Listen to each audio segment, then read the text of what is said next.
एक दिन भगवान बुद्ध अपने शिष्यों के साथ बैठे थे। तभी एक शिष्य ने हाथ जोड़कर पूछा, भगवान, जीवन में कब और कहां हमें चुप रहना चाहिए? भगवान बुद्ध मुस्कुराए और बोले, हे भिक्षु, चुप रहना भी एक कला है। हर जगह बोलना बुद्धिमानी नहीं होती। जहां शब्द अनर्थ कर सकते हैं, वहां मौन ही सबसे बड़ा रक्षक है। मैं तुम्हें बताता हूं किन अवसरों पर मौन रहना चाहिए। पहला, जब क्रोध आए, जब मन क्रोध से भर जाए, वाणी कड़वी होने लगे, उस समय कुछ न बोलो, क्योंकि गुस्से में निकला हर शब्द तीर बनकर दिल को घायल कर देता है।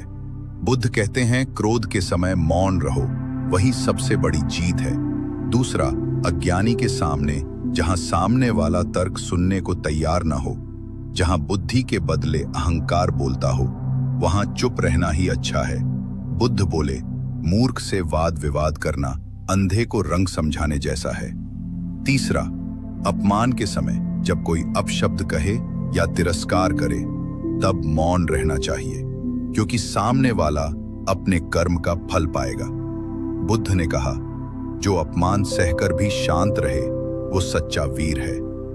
चौथा, किसी का भेद न खोलने के लिए जहां कोई गुप्त बात बताई जाए या किसी की निजता हो, वहां वाणी को रोकना ही सच्ची मित्रता है। बुद्ध कहते हैं, जिसे मौन रखना आता है, वही विश्वास का पात्र है। पांचवां, अनजाने विषय पर जिस बात का ज्ञान न हो, उस पर बोलना मूर्खता है। बुद्ध बोले, जहां ज्ञान न हो, वहां मौन रहो, वही सच्चा ज्ञान है। छठा, विवाद की स्थिति में, जहां बात बात पर झगड़ा बढ़ने लगे, जहां वाद विवाद का कोई अंत न हो, वहां चुप रहना ही सबसे समझदारी है। बुद्ध कहते हैं, जहां शब्द शांति छीन ले, वहां मौन सुख देता है। अंत में भगवान बुद्ध बोले, हे भिक्षुओं, वाणी बड़ी ताकत है, इसका उपयोग सोच समझकर करना चाहिए।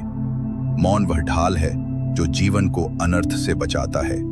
जहां जहां वाणी दुख दे सकती है, वहां वहां मौन ही सबसे बड़ा धर्म है। सभी शिष्य इस उपदेश को सुनकर गदगद हो उठे और प्रण किया कि जीवन में उचित स्थान पर मौन धारण करेंगे। बुद्धं शरणं गच्छामि।